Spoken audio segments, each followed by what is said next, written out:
तो दोस्तों movie start होता है एक एलियन शिप को दिखाते हुए, जिसमें कुछ एलियंस एक प्रेडेटर की डेड बॉडी को लेकर अपने होम प्लैनेट पर जा रहे होते हैं। जिन लोगों को पता नहीं है कि वो डेड बॉडी किसका है, तो मैं बता दूं वो स्कार प्रेडेटर की डेड बॉडी है, जो कि मूवी के पिछले पार्ट में एक जेनोमॉर्फ्स के साथ फाइट करते हुए मारा गया था। देखा जाए तो स्कार प्रेडेटर पिछली पार्ट में हीरो ही था। खैर अगेन बैक टू स्टोरी, जहाँ पर हम देखते हैं स्कार प्रेडेटर के डेड बॉडी से एक डिफरेंट स्पेसिस का बेबी एलियन निकलता है, जो कि प्रेडेटर और जेनोमॉर्फ्स के हाइब्रिड होता है। और एलियंस का ये न्यू वेरिएंट को मूवी में प्रेडा एलियन नाम दिया गया है। और ये इसलिए हुआ था, जो कार प्रेडेटर क्वीन जेनोमॉर्फ्स के साथ फाइट कर रहा था, तो क्वीन जेनोमॉर्फ्स की डीएनए कार के अंदर चला आया था। उसके बाद हम देखते हैं वो प्रेडा एलियन बड़ा होकर वो स्पेसशिप में मौजूद सारे प्रेडेटर को एक एक करके मार डालता है। फिर वो एलियन सिर्फ आउट ऑफ कंट्रोल हो जाने पर वो पृथ्वी के ऑर्बिट के अंदर चलाता है और कोलोराडो को एक जंगल के अंदर क्रॉसलैंड कर जाता है। वहीं पर उसी जंगल में हम एक बच्चे और उसके फादर को देख पाते हैं, जो कि उसी टाइम उस जंगल में शिकार करने के लिए आए थे।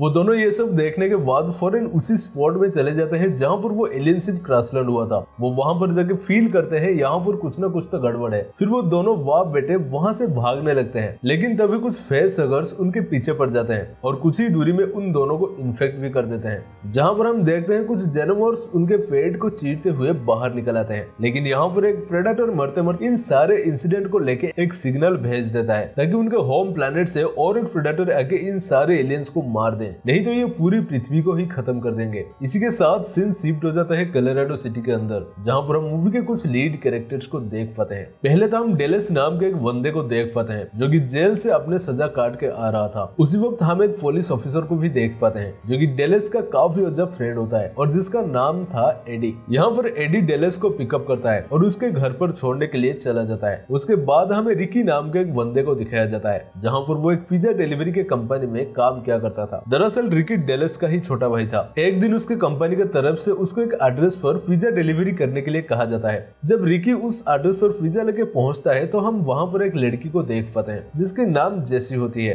दरअसल जेसी रिकी का ही स्कूलमेट होती है और रिकी काफी हद तक जेसी को पसंद भी करता था, लेकिन जेसी का पहले से ही एक बीएफ होने की वजह से रिकी कभी उससे कुछ कहा ही नहीं। फिर रिकी वहां पर जेसी को पिज्जा डिलीवरी करने के बाद बाहर आने लगता है। तभी वहां पर जेसी का बीएफ अपने कुछ दोस्तों के साथ आ जाता है और रिकी को मारने लगता है, और तो उसके कार की चाबी भी वहीं पर मौजूद एक गटर के अंदर फेंक देते हैं। फिर अगले सीन के अंदर हम केली नाम के एक लेडी को देख पाते हैं, जो कि अपने मिलिट्री ट्रेनिंग पूरी करके बहुत दिनों के बाद अपने घर पर लौटी थी, जहां पर तो वो पहले आके उसकी बेटी मोली और उसकी हस्बैंड को मिलती है। दूसरी तरफ हम एक प्रेडेटर को भी देख पाते हैं, जो कि वही सिग्नल को देख रहा था और वो अपने होम प्लैनेट से फॉरेन एक एलियन शिप के मदद से पृथ्वी को प्रेडा एलियन से बचाने के लिए चला आता है। जहां पर तो वो पहले आके अपने साथी प्रेडेटर के पास पहुंचता है और उसके हेलमेट को पहन के सब कुछ देखता है कि असल में हुआ क्या था। वो वहां पर सब कुछ देखने के बाद वहां से कुछ हथियार उठा के प्रेडा एलियन और उनके साथियों को मारने के लिए निकल जाता है, जहां पर वो वही बाप बेटे के डेड बॉडी को देखता है, जिनमें से कुछ जेनोमॉर्फ्स पैदा होकर कहीं भाग चुके थे। फिर वो उन दोनों डेड बॉडी को एक ब्लू कलर के लिक्विड के मदद से पूरी तरीके से डिकम्पोज कर देता है। वहीं पर एक पुलिस ऑफिसर उससे ये सब हरकतें करते हुए देख लेता है, जिसका नाम होता है रेक। रेक प्रेडेटर को देखने के बाद वहां से भागने लगता है, लेकिन प्रेडेटर को ये बात पता चल जाता है और वो रेक को वहीं पर मार देता है।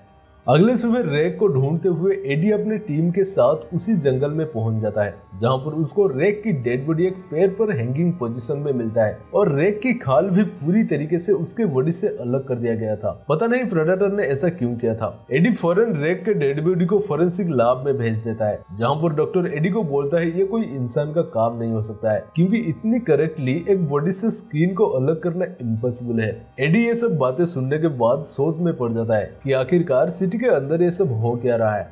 On the other hand predator alien और सारे जेनोमॉर्फ्स सिटी के अंदर घुस के कुछ आदमियों को इन्फेक्ट करने लगते हैं, ताकि उन लोगों से और भी जेनोमॉर्फ्स पैदा हो सके। ऐसे करते करते वो बहुत सारे लोगों को मार डालते हैं और इसी के साथ जेनोमॉर्फ्स के नंबर भी मल्टीप्लाई होते जा रहे थे।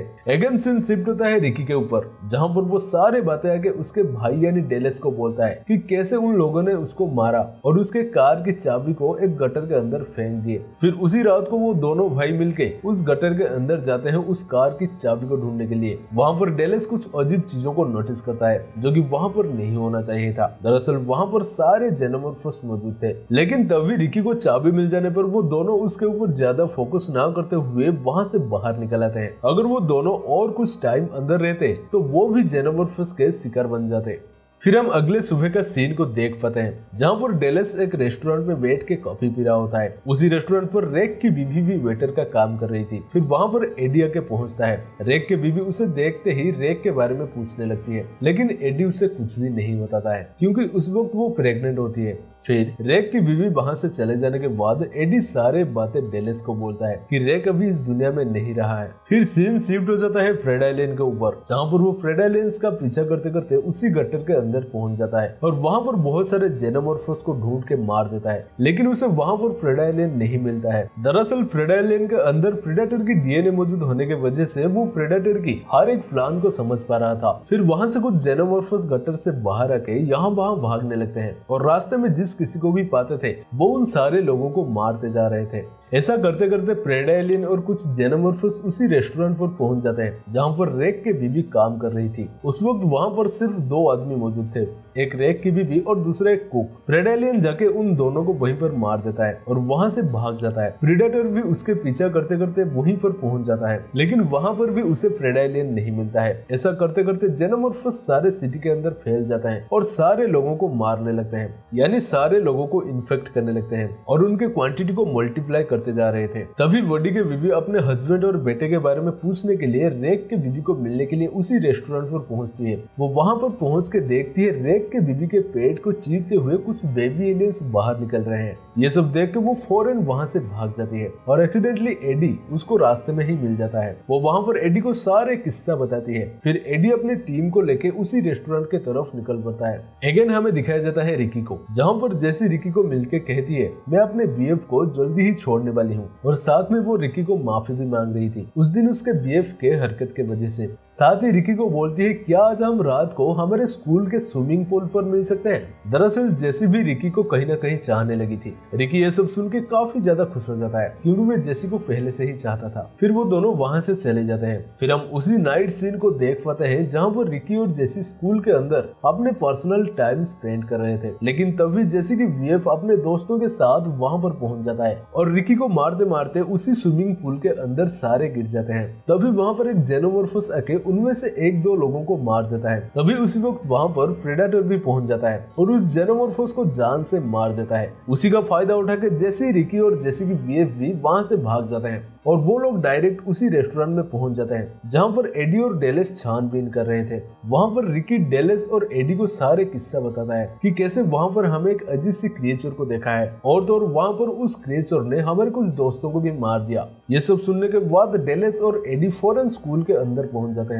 वो वहां पर जाके बहुत सारे खून के निशान को देखने को पाते हैं, लेकिन अनफॉर्चुनेटली वहां पर भी उनको कुछ नहीं मिलता है क्योंकि फ्रेड आइलैंड अपने ब्लू कलर के लिक्विड के मदद से सारे डेड बॉडी को डिकम्पोज कर दिया था। शहर के ये हालत को देखकर एडी डायरेक्ट नेशनल गार्ड से मदद मांगने लगता है। तभी हमें और एक सीन को दिखाया जाता है जहां पर कुछ गार्ड्स जेनोमॉर्फ्स के साथ फाइट कर रहे थे, लेकिन वहां पर अनफॉर्चुनेटली सारे गार्ड्स जेनोमॉर्फ्स के द्वारा मारे जाते हैं। फिर हम नेक्स्ट सीन को देख पाते हैं जहां पर वो फ्रेड एलियंस कोलोराडो सिटी के मेन पावर स्टेशन पर पहुंच के वहां पर सारे स्टाफ को मार देता है। प्रेडेटर भी उसका पीछा करते हुए वहीं पर पहुंच जाता है और उन सारे जेनोमॉर्फ्स को मार देता है, लेकिन उसी बीच फ्रेड आइलैंड मौका पाके फिर से वहां से भाग जाता है, लेकिन वो जाते जाते प्रेडेटर को घायल कर जाता है। फिर सीन शिफ्ट हो जाता है डायरेक्ट केली के घर के ऊपर जहां पर वो अपने फैमिली के साथ अपना क्वालिटी टाइम स्पेंड कर रही थी, लेकिन तभी उसकी बेटी यानी मोली बाहर कुछ हलचल होते हुए देख पाती है और अपने डैड को बताती है कि मैंने वहां पर कुछ अजीब सी देखी है। फिर उसके डैड वहां पर जाके देखते हैं, तभी वहां पर उस जगह से एक जेनोमॉर्फस डायरेक्ट उसके ऊपर अटैक कर देता है और उसको वहीं पर मार गिराता है। ये सब देख के केली फौरन वहां से मोली को लेकर भाग जाती है और वो वहीं पर पहुंच जाती है जहां पर डेलिस और एडी अपने टीम मेंबर्स के साथ ठहरे होते हैं। फिर वहां पर वो सारे मिलकर एक टीम बनाते हैं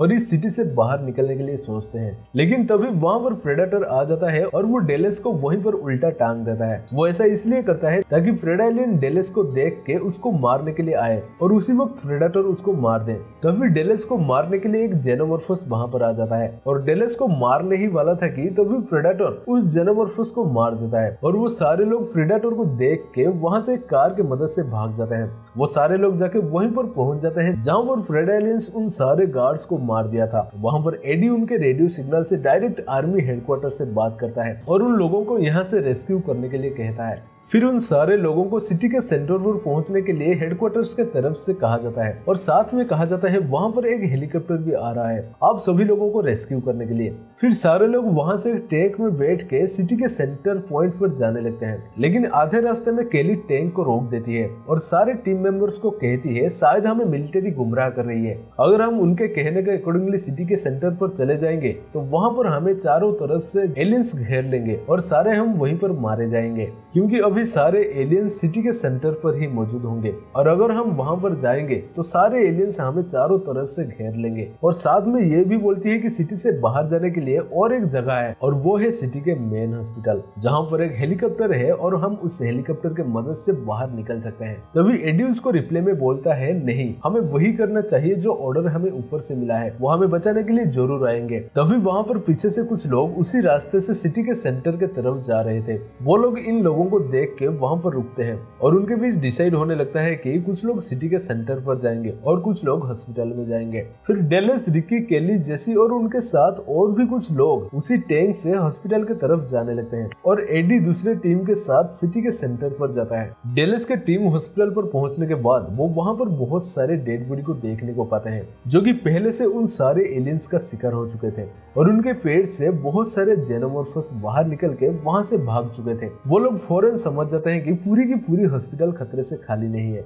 फिर वो लोग धीरे धीरे करके हॉस्पिटल के छत पर जाने लगते हैं, लेकिन रास्ते में कुछ एलियंस उनके ऊपर अटैक कर देते हैं और उनमें से एक दो लोगों को तो मार भी देते हैं। लेकिन तभी वहां पर फ्रेड एलियन आ जाता है और जेनोमॉर्फस के साथ फाइट करने लगता है, लेकिन गलती से फ्रेड एलियन के एक हथियार जेसी के ऊपर लग जाता है और वहीं पर जेसी खत्म हो जाती है। जैसे कि हमें पता था रिकी जेसी को काफी लाइक करता था, तो वो उसके मौत का बदला लेने के लिए वो डायरेक्ट प्रेडेटर के ऊपर फायरिंग करने लगता है। लेकिन तभी वहां पर फ्रेड एलियन आके रिकी को घायल कर देता है और प्रेडेटर को भी नीचे गिरा देता है। फिर वो लोग जैसे तैसे करके हॉस्पिटल के छत पर पहुंच जाते हैं, लेकिन वहां पर भी बहुत सारे एलियंस मौजूद थे और उनके ऊपर अटैक भी कर देते हैं। वहां पर फ्रेड एलियन भी मौजूद था जो कि उन लोगों को मारने लगता है, लेकिन फिर से वहां पर प्रेडेटर आ जाता है और वो अपने सारे हथियार और हेलमेट को उतार देता है और फ्रेड एलियन के साथ हैंड टू हैंड बैटल करने लगता है, जहां पर वो दोनों दूसरे के ऊपर भारी पड़ने लगते हैं। उसी बीच मौका पाके डेलस और बाकी लोग भी वहां से हेलीकॉप्टर के मदद से बाहर निकल जाते हैं। दूसरी तरफ हमें सिटी के सेंटर एरिया को दिखाया जाता है जहां पर एडी के साथ साथ बहुत सारे लोग भी वहां पर मिलिट्री हेलीकॉप्टर को वेट कर रहे थे, लेकिन वहां पर मिलिट्री उनको मदद करने के बदले उनके ऊपर एक न्यूक्लियर एटम बॉम्ब गिरा देता है, जिसके चलते वहां पर पूरी शहर तबाह हो जाता है और साथ ही प्रेडेटर और फ्रेडा एलियन भी मारे जाते हैं। तब तक उस सिटी से केली, डेलस और रिकी बाहर आ चुके थे, लेकिन न्यूक्लियर बॉम्ब के शॉक वेव की वजह से वो यूएसए के एक जंगल पर क्रैश लैंड कर जाते हैं, जहां पर यूएस के मिलिट्री आके उन सारे लोगों को बचा लेते हैं और इसी के साथ यहीं पर ये मूवी खत्म हो जाता है। तो चलिए मिलते हैं और एक धमाकेदार वीडियो के साथ।